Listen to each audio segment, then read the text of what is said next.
Morning. Thank you so much for joining. We'll be starting shortly. Thank you.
Hello everyone. Very good morning.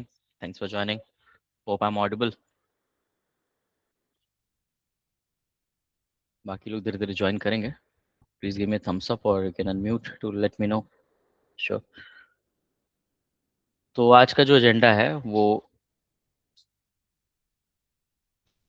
हम बात करेंगे और एक road map पे और इंटरव्यू टिप्स पे, रिज्यूमे टिप्स पे. अभी मैंने हाल ही में एक वैकेंसी पोस्ट की थी, शायद आप लोग ने देखी होगी, जिसके लिए we are hiring. My one of my close friend is hiring for this position, है ना. और ये जो है गुड़गांव के लिए है ओपनिंग, जिसमें एक्सटर्न हॉस्पिटल के लिए ओपनिंग है, डेटा एनालिस्ट के लिए, और fresher to 3 years of experience के लिए है.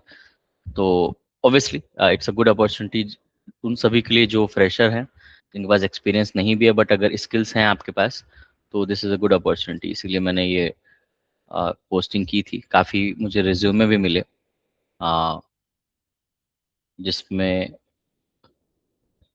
मैं कहूँगा कि 60% ही मुझे अच्छे लगे. बाकी क्यों नहीं अच्छे लगे, उसका रीज़न है कि कुछ लोगों ने सब्जेक्ट लाइन ठीक नहीं लिखी है, कुछ लोगों ने हाय या कुछ नहीं लिखा है, सिर्फ रिज्यूमे भेज दिया है, कुछ लोगों का रिज्यूमे ही अच्छा नहीं है, और बाकी और भी सारी रीज़न हो सकते हैं. अल्टीमेटली आप ये समझें कि पहले प्रोफेशनली रीच कैसे करते हैं. ठीक है, प्रोफेशनली अगर आप रीच आउट नहीं करते हैं तो कोई सेंस नहीं बनता उस कनेक्शन का. कोई भी रेफर आपको ऐसे नहीं करेगा. मैं भी अगर रेफर करता हूँ तो मैं भी बहुत सोच समझ के करता हूँ. मैं सबको रेफर नहीं कर सकता. पोजीशन एक है और रिज्यूमे अगर मेरे पास 25-30 आ रहे हैं, सबको मैं रेफर नहीं कर सकता. इट्स वेरी इंपॉर्टेंट कि सभी जो भी एप्लीकेंट्स हैं वो ये समझें कि रिज्यूमे कैसा होना चाहिए. वो मैं अभी डिस्कस करूंगा.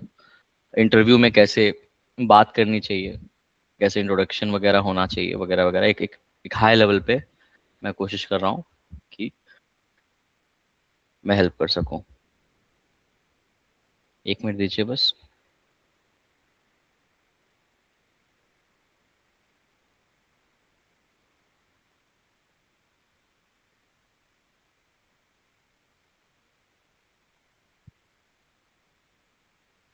ठीक है, तो let me share my screen. उसके बाद हम देखते हैं कि कैसे रिज्यूमे, कैसे इंटरव्यूज, कैसे कनेक्शंस बनाने चाहिए। बताइएगा जब स्क्रीन आपको मेरी दिख जाए।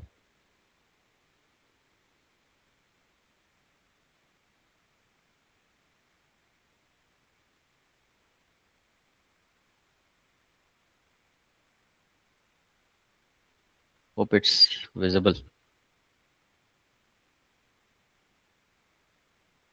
यस। तो रिज्यूमे बिल्डर मैंने यहाँ पे रखा हुआ है अपने flexingdata.com के प्लेग्राउंड में। तो ओपन रिज्यूमे बिल्डर जब आप करते हो तो यहाँ पे बोलता है make your resume ATS friendly. कोई बताएगा एटीएस फ्रेंडली क्या होता है? What is ATS? हम्म किसी को पता है एटीएस फ्रेंडली क्या होता है?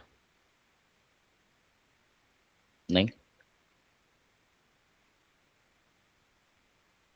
ATS resume.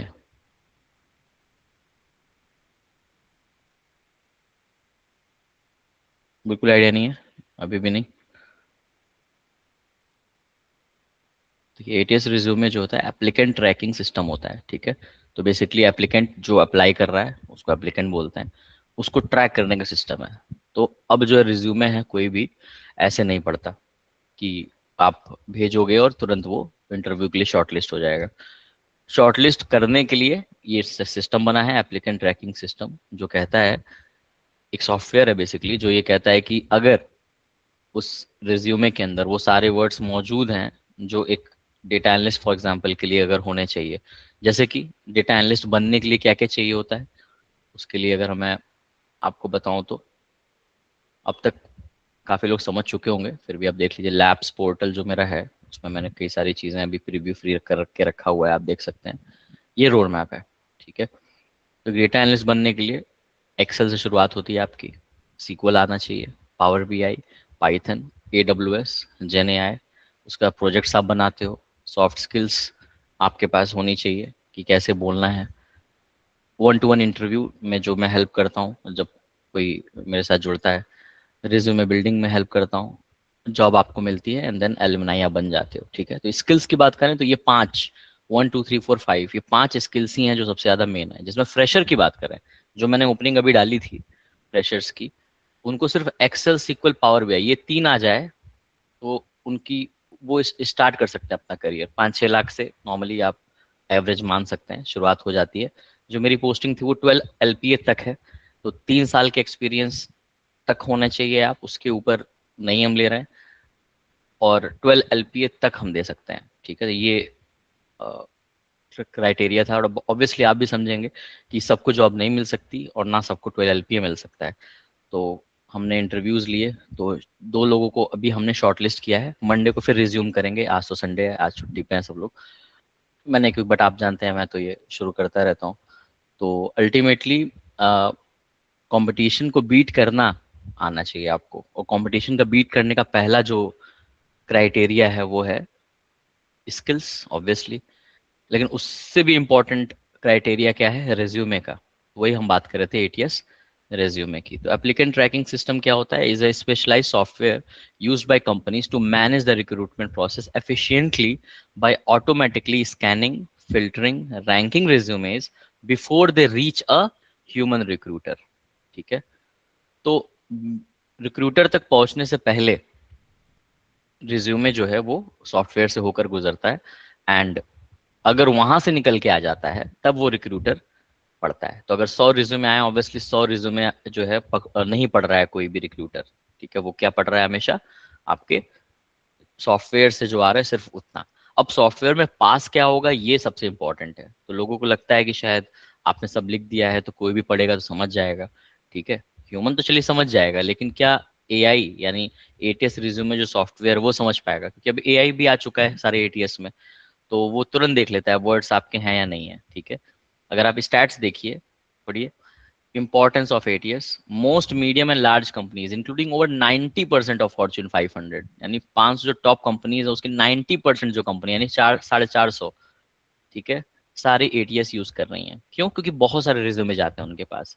जैसे फॉर एग्जांपल मेरी बात करें, ठीक है, मैं छोटी कंपनी हूँ, ठीक है, मैं सॉफ्टवेयर नहीं यूज कर सकता, लेकिन एटलीस्ट मैं ह्यूमन माइंड से इतना पता लगा लेता हूँ कि कौन सा रिज्यूमे, कौन सा ईमेल, रिज्यूमे के पहले ईमेल आएगा मैं कहूंगा, ठीक है। अभी ईमेल में दिखा नहीं सकता प्रिवेसी की वजह से, बट मैं आपको जनरल आइडिया दे दे रहा हूँ। ईमेल जब आता है आपके पास, जैसे मेरे पास या आपके पास भी आता है, तो आपको समझ में आ जाता है एक एक पल में कि वो ईमेल जो है वो अच्छा है कि नहीं, यानी अगर वो स्पैम है क्या, कि क्या कोई फ्रॉड है वो मेल या नहीं है, राइट। पता चल जाता है आपको, राइट, एक एक ह्यूमन माइंड से, टेंडेंसी से। ऐसे ही जब रिज्यूमे आता है हमारे पास, तो इतना टाइम हो गया, हमें 10 साल हो रहा है, तो पता चल चुका है कि कौन सीरियस है, कौन सीरियस नहीं है, कौन कैजुअली अप्लाई कर रहा है कि बस भेज दिया, ठीक है। और फॉर एग्जाम्पल डेटा एनालिस्ट का रोल है, और आपने रिज्यूमे भेजा है डेटा एंट्री का, कि डेटा एंट्री करते हो आप, तो मैं क्या करूंगा उस डेटा एंट्री का, या आप कह रहे हो कि मैं डेवलपर हूं, तो मैं क्या करूंगा उस डेवलपर का, ठीक है। तो आपको अपना रिज्यूमे को उसी हिसाब से मॉडिफाई करना पड़ेगा, ट्वीक करना पड़ेगा, एडजस्ट करना पड़ेगा, ताकि मुझको वो बेटर लगे। तो लोग क्या कर रहे हैं, जो जो मुझको दिखा कि वो सारी जगह एक ही रिज्यूमे अपना बनाया हुआ है, वही सब जगह अप्लाई कर रहे हैं। I am not sure why, ठीक है। और फिर आप वो सोच रहे हो कि क्यों नहीं हो रहा है, क्यों नहीं कॉल आ रही है, वगैरह वगैरह, ठीक है। ये छोटा सा एग्जाम्पल है। मेरे पास 30 रिज्यूमे हैं, 30, और अभी भी आ रहे हैं। और उस 30 में मैंने बताया 60%, यानी सिर्फ 18 लगभग रिज्यूमे मुझे लग रहे हैं कि ठीक हैं। समझ रहे हैं आप, यानी 12 लोग तो ऐसे ही रिजेक्ट हो चुके हैं बिना इंटरव्यू के। तो आप सोचिए कितनी कितनी बड़ी बात है कि अगर आप रिज्यूमे या ईमेल ही अच्छा नहीं लिख रहे हो, तो बात ही खत्म हो जा रही है वहां पे, ठीक है। तो ये देखेंगे अगर, तो यहाँ पे ऑर्गेनाइज स्टोर करता है, पार्स करता है, पार्स मतलब उसको उसके डेटा को एक्सट्रैक्ट करता है, ठीक है। मैच करता है कीवर्ड है कि नहीं, एंड देन उसके हिसाब से स्कोर और रैंक देता है। और उसके हिसाब से जो रिक्रूटर होता है वो देख लेता है सबसे टॉप 5 रिज्यूमे कौन से हैं, क्योंकि टाइम वेस्ट नहीं करना है किसी को, ठीक है।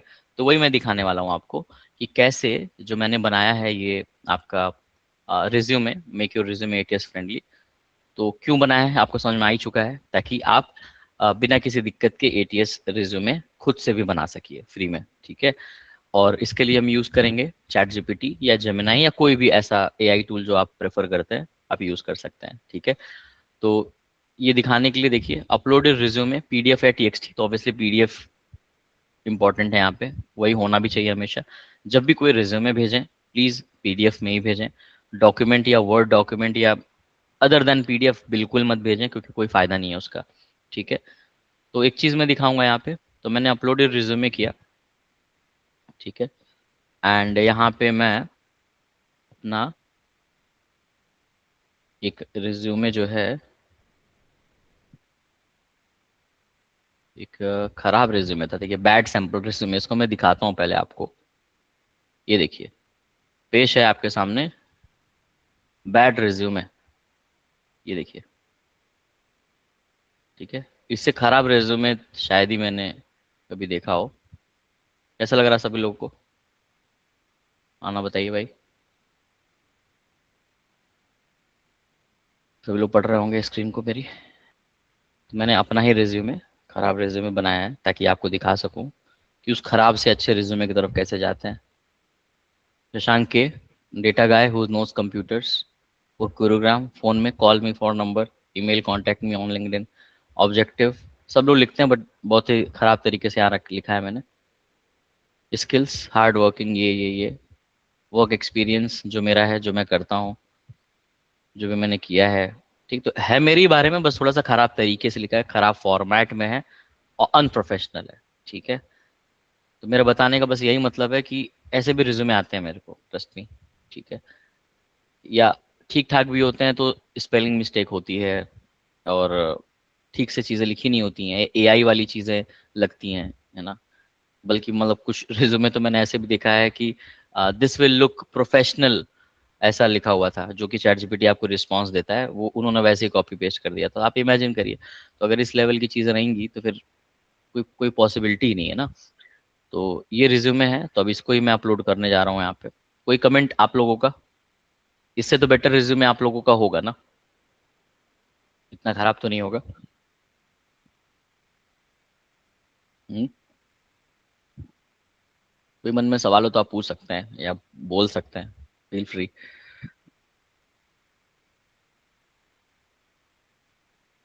ठीक है, तो मैं यहाँ पे इसको अपलोड कर रहा हूँ। ठीक है, देखिए जैसे मैंने अपलोड किया, अपने आप उस पीडीएफ से इसने सारा एक्सट्रैक्ट कर लिया डेटा, इसी को पार्ट्स बोल देंगे, है ना। इसने क्या कर दिया, सारा एक्सट्रैक्ट कर दिया। ठीक है, अब बोल रहे द जॉब यू वांट, कौन सा जॉब चाहिए आपको, तो ऑब्वियसली डेटा एनालिस्ट के इर्द गिर्द मैंने रखा है, तो अभी हम डेटा एनालिस्ट की बात करें। ईयर्स ऑफ एक्सपीरियंस यहाँ पे फ्रेशर रख देते हैं। लोकेशन मार्केट इंडिया रिमोट वगैरह वगैरह, तो यहाँ पे इंडिया ऑन साइट कर देते हैं, क्योंकि ये अपॉर्चुनिटी जो थी वो ऑफिस वाली थी। हाइब्रिड है लेकिन ऑफिस है। पेज लिमिट यहाँ पे 1 पेज 2 पेज, तो लिखा है 0 to 5 years अगर आप हैं तो 1 पेज में ही कोशिश करें रिज्यूमे रिज्यूमे बन जाए आपका। 5 से ज़्यादा एक्सपीरियंस वाले हैं तो 2 पेज, 2 से ज़्यादा तो होना ही नहीं चाहिए, 2 पेज से ज़्यादा। जैसे मेरा 2 पेज का है ना, उससे ज़्यादा कभी होना भी नहीं चाहिए, तो 1 पेज ही रखिए।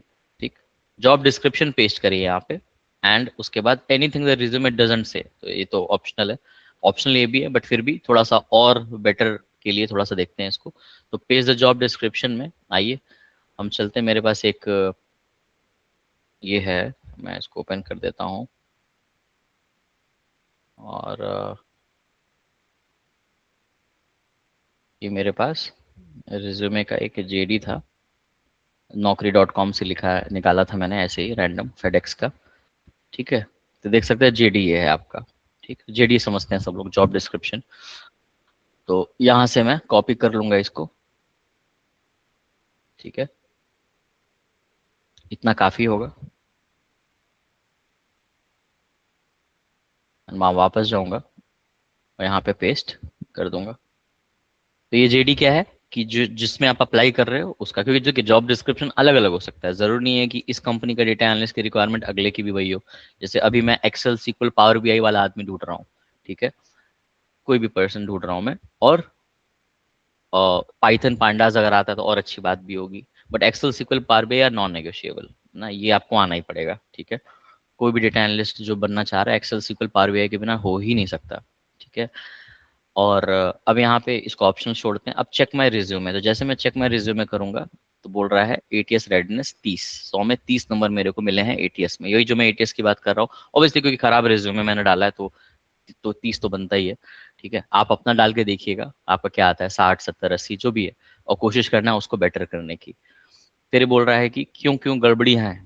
ठीक है, passive low ownership, responsible for help with, ये सब सारी चीजें जो हैं आपकी, लिखा है these read as I was near the work rather than I did it, तो आपने किया है ये नहीं दिख रहा है रिज्यूमे में, बस ये लिखा है कि रिस्पॉन्सिबल थे, ये किया वो किया, buzzword with no evidence. Team player लिखा है आपने, बट कोई इसका वेरीफाई करने के लिए क्लेम नहीं है कि प्रोजेक्ट और क्या है या क्या नहीं है। ठीक है, और भी सारी चीजें आप पढ़िएगा। जेडी कीवर्ड जो मैच, अब जेडी जो मैंने डाला था जेडी वो, और कीवर्ड मैच जो हुए हैं सिर्फ 5% हुए हैं, यानी सिर्फ 5% ही मैच हुए, बाकी कुछ मैच नहीं हुआ। जैसे कि ये में लिखा है रिपीटेडली है बट कहीं नहीं है आपके वहाँ। ठीक है, मतलब रिज्यूमे में आपके कहीं नहीं है डेटा मॉडलिंग नाम का, इनसाइट नाम का, एक्यूरेसी वगैरह वगैरह। ठीक है, नाउ गेट इट री रिटन, यानी अब हम कह रहे हैं कि एटीएस जैसा इसको, मतलब फ्रेंडली रिज्यूमे हम बनाएंगे इसमें।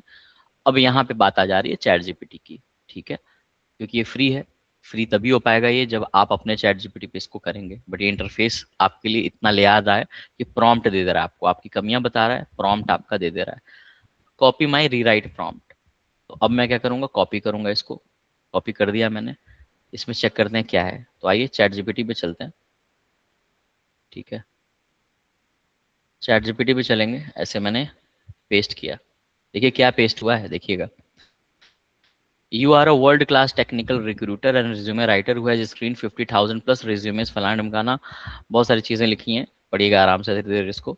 और इसमें मेरे बारे में मतलब सारे रूल लिखा है, लास्ट में जो है फॉर्मेट रूल्स भी हैं कि ऐसे करना वैसे करना, एंड लास्ट में ये जो मेरा है जो मैंने अपलोड किया था ना अपना रिज्यूमे, उसका उठा के लाया है ये, जो भी मैंने काम किया, आप देखिए। ठीक है, कहाँ गया मेरा नाम, होगा कहीं पे, देखते हैं। ये रहा माई करंट रिज्यूमे, ये रहा शशांक के, और जो भी था वहां का उठा के लाया है।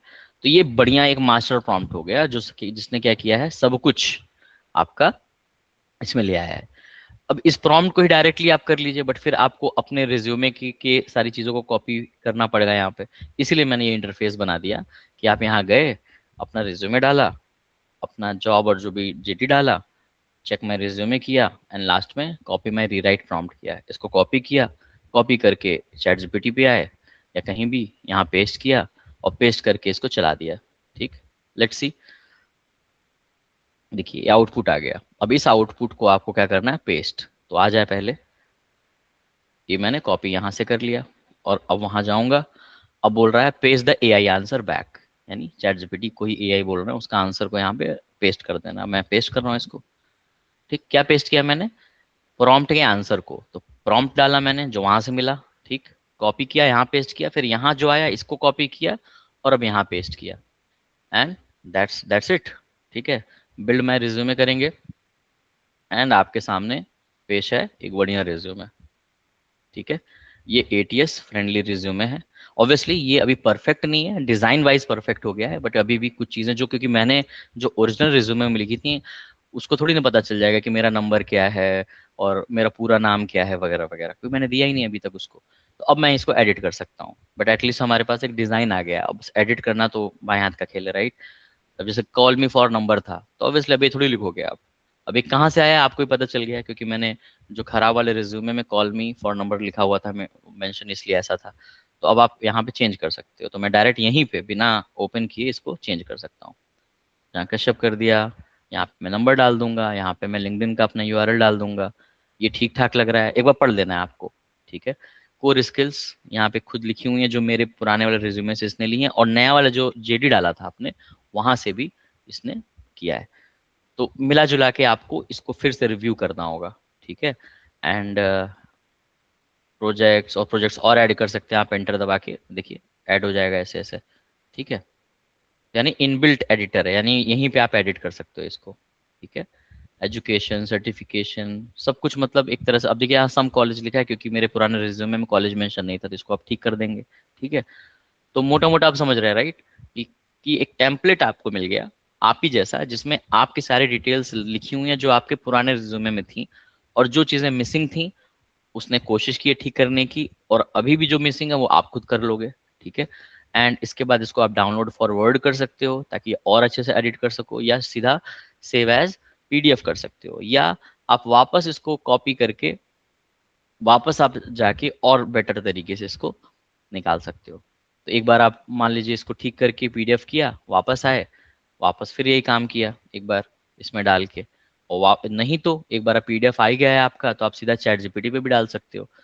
तो एटीएस रिज्यूमे बनाकर, है ना, ही आपको हमेशा अपने पास रखना चाहिए और चेंज भी करना चाहिए, और वही चीजें यूज करनी चाहिए आपको डिफरेंट डिफरेंट जॉब डिस्क्रिप्शन पे। तो अगर जहाँ पे डेटा एनालिस्ट की रिक्वायरमेंट है वहाँ पे डेटा एनालिस्ट जैसा रिज्यूम है, जैसे यहाँ पे लिखा हुआ है शशांक कश्यप डेटा एनालिस्ट। अगर बिजनेस एनालिस्ट की रिक्वायरमेंट होती तो आपको वैसा करना पड़ता, क्योंकि देखिए आपको अपना एक्सपीरियंस वैसे ही दिखाना पड़ेगा, बातें वही हैं।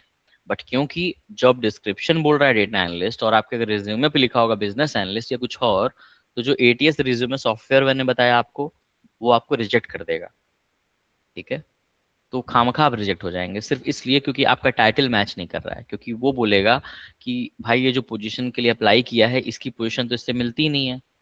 ठीक है, तो इसीलिए कोशिश क्या करना है कि जेडी में जॉब डिस्क्रिप्शन में जो जो लिखा है कोशिश करिए मैक्सिमम चीजें आपके रिज्यूमे में हो, उनके कीवर्ड्स, उनकी टाइटल, उनका जो एक रिस्पॉन्सिबिलिटीज जो सोच रहे हैं वो कि आप कर लोगे, वो भी उसी वे में लिखा होना चाहिए। जैसे कि अगर आप कह रहे हो कि आपने जो है टीम लीड की है ना, जरूरी नहीं है कि लीडर थे आप टीम लीड बिना लीडर के भी कर सकते हो। अगर आप अच्छे हो किसी चीज में तो आप अपने कलीग्स को जो है समझा सकते हो और उनको बताकर गाइड कर सकते हो। अब इसी चीज को आप वहां पे घुमा के लिख सकते हो, है ना, कि आई लेड अ टीम, है ना, और let's say I guided, lead भी उतना मतलब बहुत ज्यादा वो हो जाएगा क्योंकि लीड नहीं हो आप। तो आप बोल सकते हो कि आई हेल्प्ड और गाइडेड माई टीम, या जो भी है इस तरह के वर्ड्स बना के, to help with this, to reduce let's say 2 hours daily, or to gain efficiency of 50%, है ना, या पैसे आपने बचाए, कॉस्ट एफिशिएंसी आपने लेट्स से $500 जो है पर मंथ का बचाया ये करके। तो उसके इर्द गिर्द आपको कहानी लिखनी है। कहानी भी आप चैट जीपीटी से पूछ सकते हो, तो काम आपका होना चाहिए, कहानी उसकी होनी चाहिए।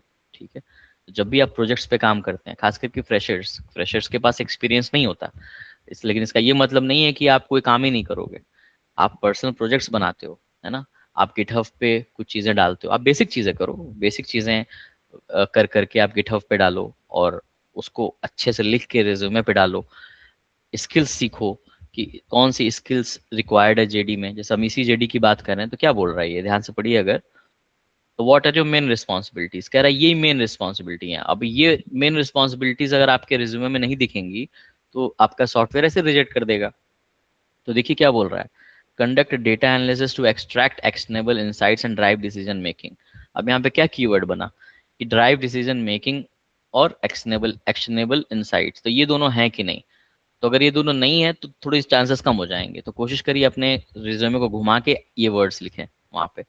देन और क्या इंपॉर्टेंट है, हाँ, support data related projects by providing analytical expertise and insights. अभी क्या बोल रहा है, सपोर्ट करना है आपको डेटा रिलेटेड प्रोजेक्ट्स, यानी सिर्फ अपना ही नहीं, डेटा रिलेटेड कोई भी प्रोजेक्ट हो वहां पे आप सपोर्ट प्रोवाइड करो।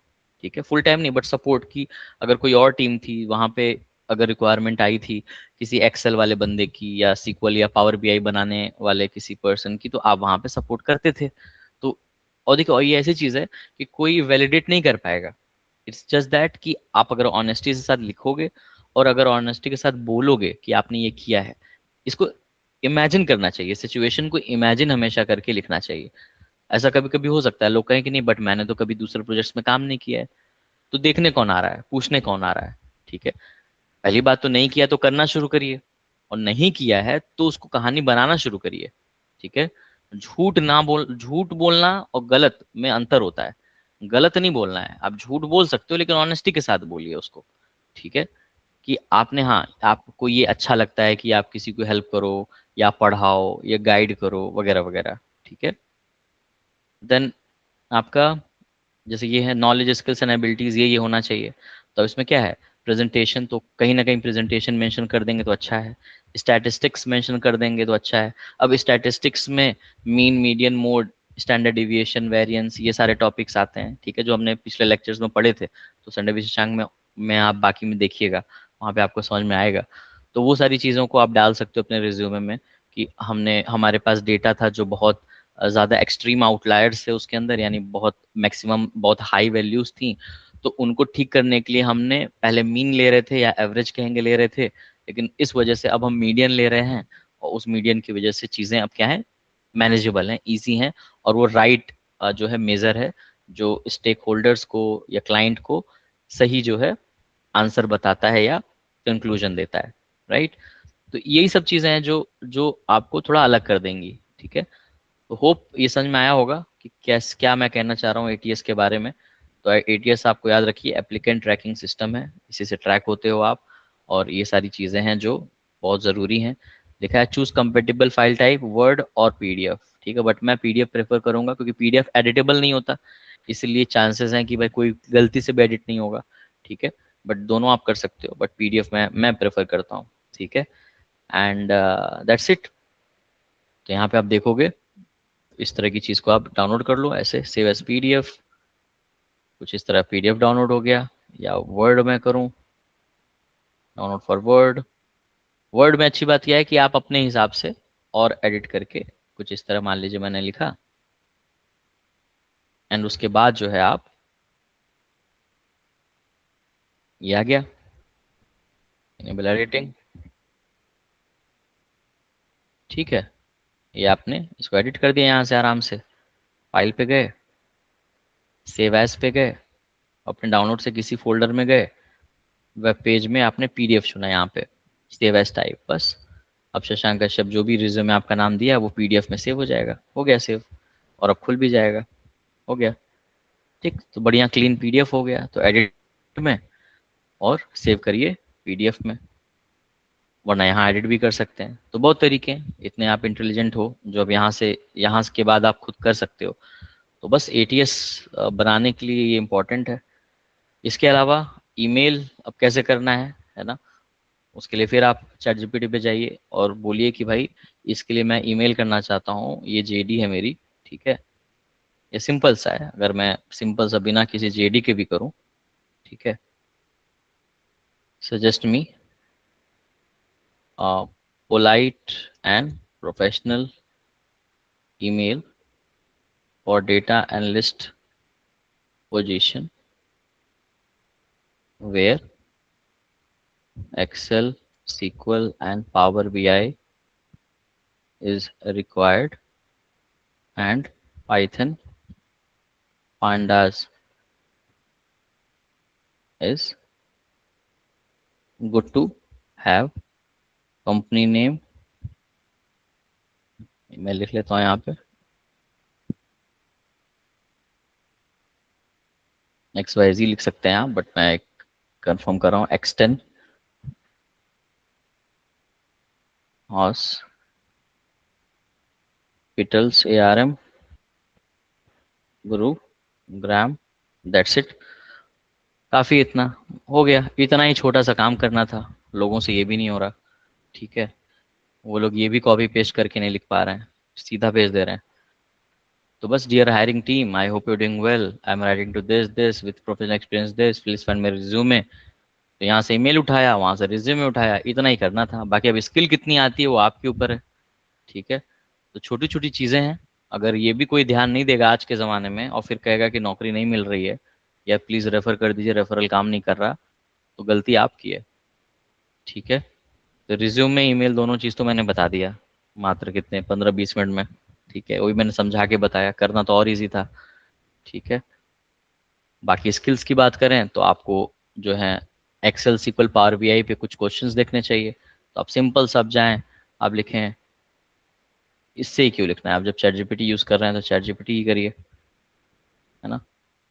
Pressure level, Excel, SQL, power BI questions which I must know. देखिए, सिंपल सी चीज़ें बताने लग गया ये, ठीक है।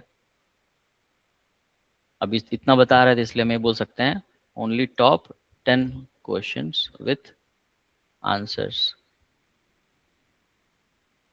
ये टॉपिक बताने लग गया ना हर चीज़ की, टॉप 20 क्वेश्चन ये वो। देखिए आ गया, what difference between V lookup and next lookup, ये कई बार मैंने पढ़ाया है, ठीक है।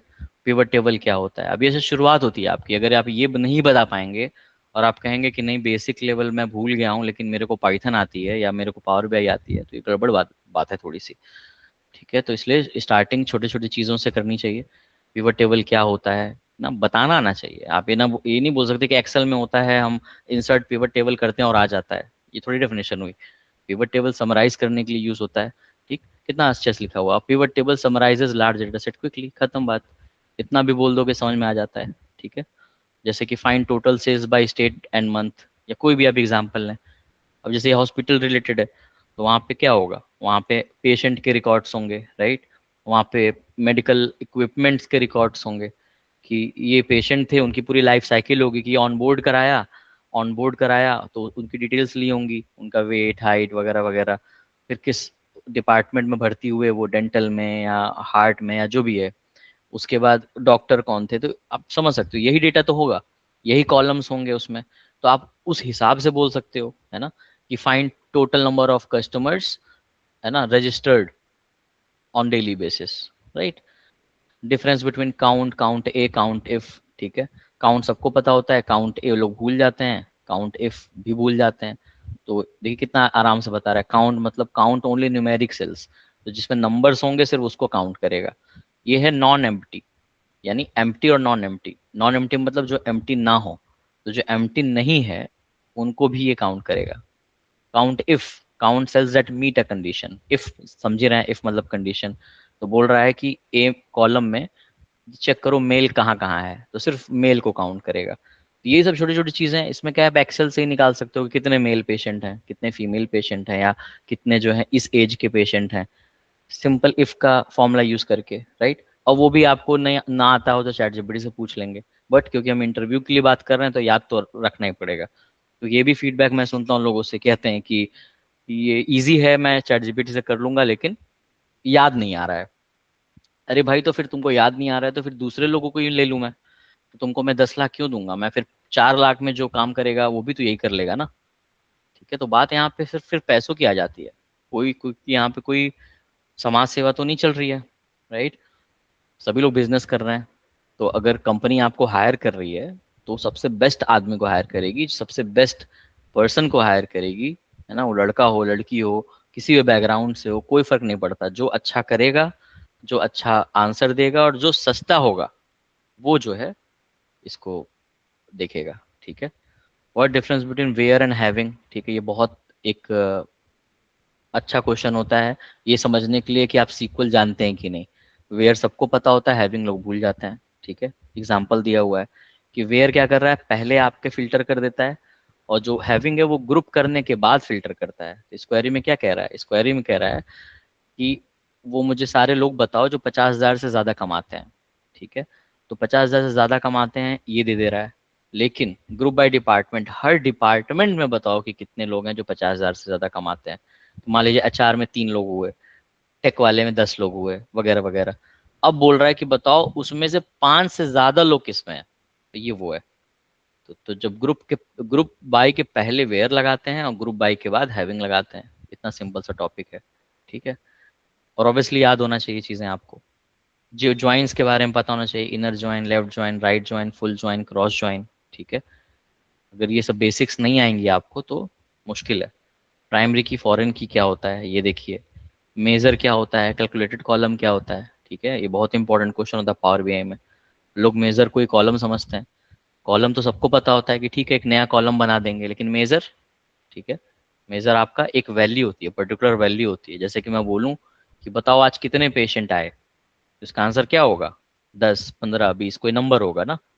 ये कॉलम नहीं बता, ये कॉलम नहीं है, ये कोई कॉलम नहीं बताएगा आपको, ये एक पर्टिकुलर आंसर है, मैट्रिक है। ठीक है।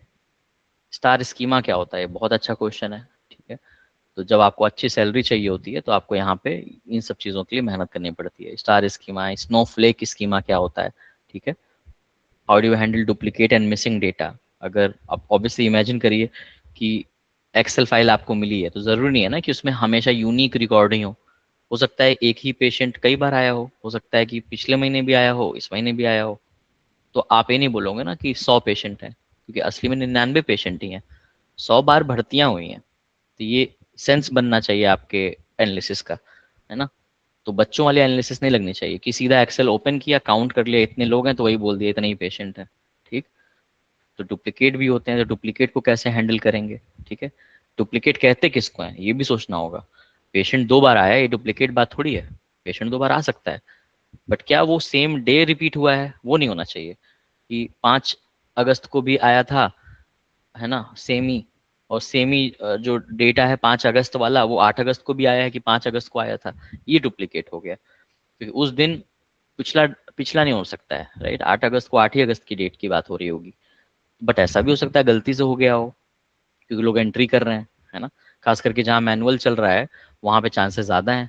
जहाँ एप्लीकेशन ऑलरेडी बना हुआ है वहाँ पे चांसेस कम है, बट फिर भी हो सकता है।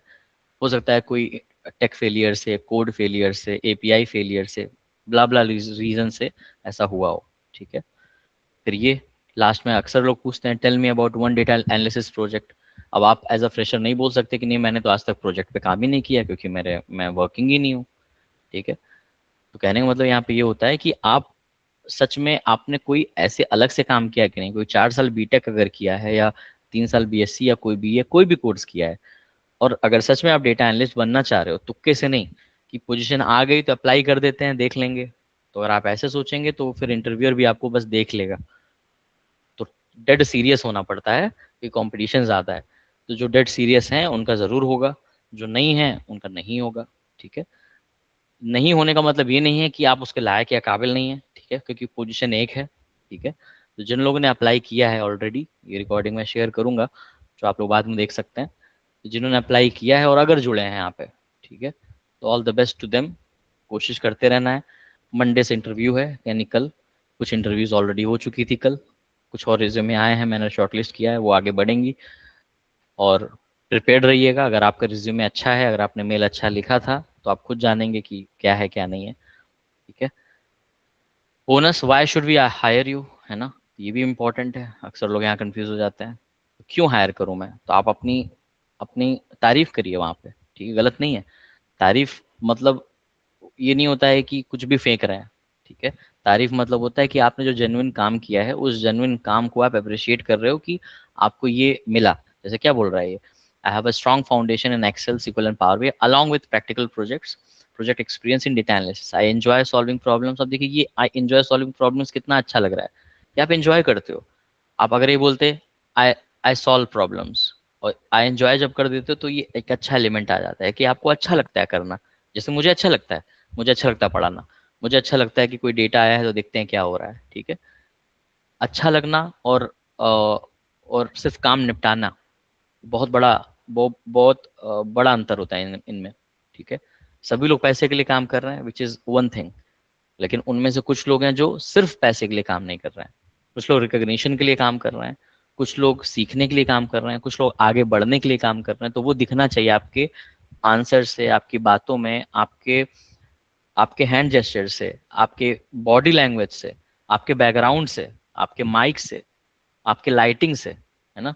इस समय मैंने लाइटिंग रखी है, मेरा वाईफाई ठीक ठाक है, वॉइस मेरी ठीक ठाक आ रही होगी, बैकग्राउंड मुझे पता है कि बैकग्राउंड मेरा बहुत अच्छा नहीं है, इसीलिए मैंने एक इमेज लगा के रखा हुआ है विच इज़ गुड। क्योंकि अब ये इमेज, क्योंकि आपसे मैं बात कर रहा हूँ, कैजुअल बात कर रहा हूँ, इसलिए मैं नहीं लगाया। बट अगर प्रोफेशनल में जाऊंगा तो इस तरह का इमेज नहीं लगाऊंगा कि कॉफ़ी है, बुक्स हैं, राइट, कुछ और मैं लगाऊंगा, ठीक है। तो इसीलिए बहुत सारे चीज़ें हैं जो मैटर करती हैं, है ना। मोबाइल आपका नहीं बजना चाहिए बीच में, साइलेंट पे रखिए। आंखें आपकी इधर उधर इधर नहीं होनी चाहिए, सामने होनी चाहिए कि आप लगना चाहिए कि आप ऐसे बात कर रहे हो, ठीक है। फॉर्मल्स आपके होने चाहिए, ठीक है। जैसे ये मेरा फॉर्मल नहीं है, मैं कहूँगा कैजुअल है, ठीक है। फॉर्मल अलग शर्ट होती है, तो फॉर्मल आप पहन के आएंगे। तो इस छोटी छोटी चीज़ें हैं जो बताई नहीं जाती हैं, आपको खुद पता होना चाहिए कि किससे इंप्रेशन अच्छा पड़ेगा और किससे खराब। 10 मिनट मात्र समय है आपके पास इम्प्रेस करने के लिए इंटरव्यूअर को। और इंटरव्यूअर अगर टेक कंपनी नहीं है, फॉर एग्जांपल इस कंपनी की बात करें, हॉस्पिटल रिलेटेड है, तो वो लोग टेक सेवी नहीं है, उनको नहीं आता सीक्वल या उनको नहीं आता कोड, ठीक है। तो उस हिसाब से रिसर्च करके जाइए कि फिर क्या वो पूछेंगे, ठीक है। उनको मेडिकल मेडिकल के भी नहीं है वो, ठीक है, एमबीबीएस नहीं है ना। So but they have some knowledge, क्योंकि टाइम के साथ 20 साल हो गए उन लोगों को, तो पता है 10-20 साल में बहुत सारी चीजें पता चल जाती हैं। तो आपको पता होना चाहिए कि क्या क्या ऐसा हो सकता है। चैट जीपीटी से पूछिए, खुद बता देगा। तो हैबिट डालिए, कोशिश करिए कि आपके पास जो थोड़ी इन्फॉर्मेशन है, उन थोड़ी इन्फॉर्मेशन को यहाँ डालें, सही डालें, थोड़ी डालें, सही डालें। और ये जो रिस्पॉन्ड करे उस आउटपुट से आप उसको मैच करके, वैलिडेट करके, थोड़ा सा और बातें करके बढ़िया बनाएं। और अपने पास एक नोटपैड में रख लें उस चीज़ को, या मोबाइल पे व्हाट्सएप कर लें अपने आप उस चीज़ों को, और इंटरव्यू के पहले वो अपने पास रखिए। वो चीटिंग नहीं है, वो रेफरेंस लेना है। चीटिंग क्या है कि आप पूरे के पूरे क्वेश्चन के आंसर को सामने रखे हुए और वहां पे फोकस कर रहे हो, ठीक है। कॉन्फिडेंस कब आता है? जब आपको चीज़ें याद होंगी। और याद कैसे होंगी? जब आप समय देंगे। और समय कोई अगर देना नहीं चाह रहा है तब तो चीज़ें मुश्किल हैं। या तो आप इतने इंटेलिजेंट हो कि आप तुरंत याद हो जाता है, मैं तो नहीं हूँ इतना इंटेलिजेंट। तो मैं पहले रिसर्च करता हूँ, फिर मैं लिखता हूँ, फिर मैं पढ़ता हूँ, उसके बाद जब मैं कॉन्फिडेंट हो जाता हूँ कि हाँ मुझे याद हो गया है, तब मैं पढ़ाता हूँ, ठीक है। पढ़ पढ़ के नहीं पढ़ाता हूँ मैं, याद करके, समझ के, सीख के पढ़ाता हूँ मैं। हाँ, चैट जीपीटी का यूज़ करता हूँ, सबको करना चाहिए, लेकिन आपकी भी उसके अंदर एक ह्यूमननेस होनी चाहिए, यूनिकनेस होनी चाहिए कि आपने ये लिखा है, आपने ये बनाया है। अब मैं इसको कॉपी पेस्ट थोड़ी कर दूंगा कि हाँ I have a strong foundation in Excel SQL, और फिर ढूंढ रहे हैं अरे यार अगला वर्ड क्या था। अभी जस्ट समझिए इसका कि कहना क्या चाह रहा है, कि ठीक है मेरा एक स्ट्रॉन्ग फाउंडेशन है, मैंने प्रोजेक्ट्स बनाए हैं, मुझे अच्छा लगता है सॉल्व करना, नया टेक्नोलॉजी सीखना वगैरह वगैरह। तो अब अपने वर्ड्स में बनाइए इसको, क्योंकि सबका लिखने का तरीका अलग होता है। अभी मैं ऐसे थोड़ी लिखता हूँ, है ना। मैं थोड़ा और सिंपल तरीके से लिखता हूँ, या मैं शॉर्ट में बोलने की कोशिश करता हूँ। एग्जाम्पल्स जब देता हूँ तो मैं अपने पर्सनल प्रोजेक्ट्स पे जो मैंने काम किया है, ताकि वो सोचना ना पड़े। तो मैं अपना प्रोजेक्ट बनाऊंगा तो मैं पावर बीआई का अपना सोचूंगा कि अच्छा वो मैं बोलूंगा, ना कि वो जो चैट जीपीटी बोल रहा है। तो चैट जीपीटी से आप बस स्ट्रक्चर ले लीजिए एंड अपना फील डालकर उसके अपने हिसाब से लिखिए, ठीक है। अपने लैंग्वेज में लिखिए, अपने लैंग्वेज में लिखेंगे ना तो सबसे अच्छी बात क्या होती है, याद रहेगा आपको कि, तो आपको फिर वर्ड टू वर्ड आपको रटना वटना नहीं पड़ेगा, ठीक है। तो बस यही है ना। रिज्यूमे अपना अच्छे से बनाइए, अपना रिज्यूमे करके जेडी को देखिए कि क्या है क्या नहीं है, कंपनी के बारे में रिसर्च भी करिए, है ना। और ये जो रोड मैप मैंने बताया ये देखिए ना। जिसको सीखना है कि कैसे पढ़ना है वो यहाँ पे जाए फ्लेक्सीमीटर लैब्स में, है ना। कुछ जो लेक्चर्स फ्री हैं एटलीस्ट पहले उसको कवर करिए, ठीक है। और लगे आप इंटरेस्टेड हैं तो मुझको कांटेक्ट करिए, मेरा व्हाट्सएप है, बाकी आप सब लोग जानते हैं मुझको। धीरे धीरे आप उसको देखिए क्या ग्रुप में चल रहा है और एक्टिव रहिए ग्रुप में। जो भी मैं मल्टीपल चॉइस क्विज देता हूँ, क्वेश्चंस देता हूँ, वो करिए अटेम्प्ट। उसके आंसर्स भी एक्सप्लेन करता हूँ चैनल पे, वहाँ एक्टिव रहिए। ग्रुप पे जो भी चीज़ें हो रही हैं थोड़ा बीच कोशिश करिए कि आप इंटरेक्ट करें उन लोगों से, ठीक है, अगर आप सीरियस हैं इसके लिए तो। ठीक है, तो दैट्स इट। कोई क्वेश्चन हो तो प्लीज़ पूछिए, आज का एजेंडा यही था।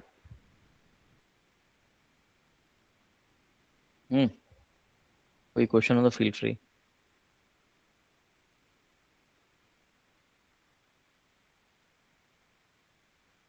लैब्स हो गया जी, मैं दूंगा आपको विनय। प्लेग्राउंड जो मैंने बताया, तो यहाँ पे प्लेग्राउंड आपके और भी हैं, देख सकते हैं आप। रिज्यूमे मैंने अभी और कवर किया, पिछली बार मैंने और भी कवर किया था। एक्सेल मैंने अभी नया बनाया है, तो इसको भी आप देख सकते हो।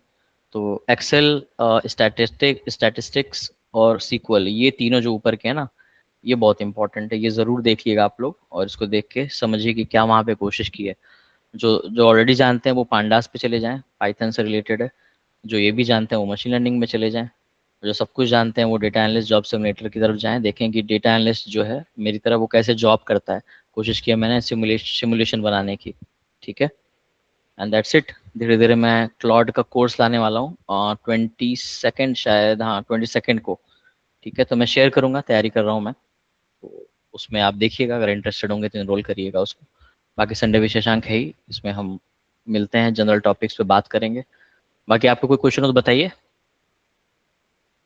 नहीं होता है तो वी कैन रैप अप। मेरा नेक्स्ट अभी क्लास शुरू होने जा रहा है 11 बजे, जो हमारी बैच चल रही है। अगर उसमें भी इंटरेस्टेड हो तो बताइएगा। अभी भी सिर्फ 3 लेक्चर हुए हैं, आज चौथा लेक्चर होगा। रिकॉर्डिंग्स मिल जाएंगी, 3 महीने का बैच है वो, 6 महीने तक जाएगा, क्योंकि उसमें रिज्यूमे और सब कुछ होगा। और इंटरव्यू कॉल्स वगैरह भी हम टाई अप कर रहे हैं, जैसे ये कॉल, जैसे इंटरव्यू के लिए मैंने पोस्टिंग की है, ऐसी और भी इंटरव्यूज के बीच बीच में आती रहती है। जो भी मेरे पुराने बैच के स्टूडेंट्स हैं वो अप्लाई कर रहे हैं, तो प्रायोरिटी हमेशा वहीं पे मैं देता हूँ कि जो पहले हकदार है उसको वो मिले। बट रैंडम भी अगर कोई अच्छा मुझे दिखता है कि हाँ इनका हो जाएगा, तो मैं हेल्प करता हूँ, ठीक है। So that's it. मिलेंगे हम लोग नेक्स्ट संडे को। तब तक के लिए टेक केयर। कोई भी क्वेश्चन हो please feel free to ping me, ठीक है। Bye, take care. Yes, thank you. Bye. Thank you, sir.